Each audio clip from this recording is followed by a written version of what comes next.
So we're going to have a little look here at two cellos, both made by Clive Morris, who's a wonderful maker down in South Wales, where I'm from. One of them's a modern cello, and the other one is a Baroque cello. And you can see very clearly the kinds of differences between the two instruments. The modern cello has steel strings or nylon-covered steel strings. The Baroque cello has gut strings, or the bottom two are gut wound with silver. You can see the angle of the neck makes a big, big difference to the kind of sounds that the instrument will produce. One of them, if you like, the modern cello is made for penetrating a big orchestra, if you're playing Dvorak concerto. It's aimed at making kind of higher partials, a trumpety kind of sound that can punch through a big orchestra. The Baroque cello is made much more for resonance. So it's making, if you like, a rounder sound, one that isn't going to penetrate an orchestra in Dvorak concerto, but it can, for instance, if you're playing with harpsichord and singer, it can kind of embrace them in the kind of sounds that it can make. And of course, the other thing that's important is the bows. So I've got two very cheap bows here. One of them's cheap carbon fiber modern bow, and the other one's a cheap eBay special Baroque bow.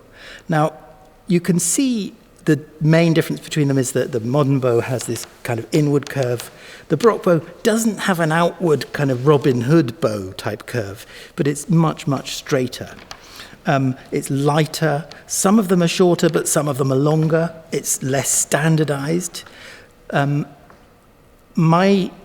The thing that I always remember is the lovely story about Heifetz, when somebody said to him, "Your violin sounds beautiful," and he held it up to his ear and said, "No, I can't hear it."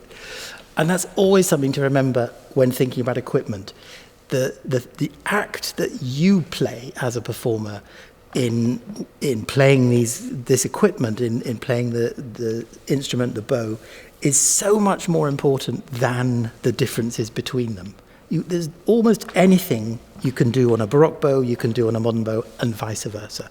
There are some things that are a little bit easier to do. For instance, the kind of recovery stroke that in the Mesanza stroke we were talking about earlier, that's a little bit easier to do maybe with less hair that you have, the thinner band of hair with the Baroque bow. But both of them are designed to crescendo on a down bow. When you think of the caveman who first thinks with his Robin Hood bow, gosh, if I bow on my guitar thing here, I can make it sound like singing. And from that day onwards, they discovered that there's a problem, which is I hold one end of the bow and not the other. Now, holding both ends, of course, you can do crescendos, diminuendos anywhere, but we have to learn to do diminuendos on an up bow and crescendos on a down bow, and shapes like this or shapes like this. But all of the exercises that I know of from 20th century teachers have their origins way back in the 18th century, or even in the 17th century, of string players and singers who are trying to work against nature, to work against gravity as much as they can.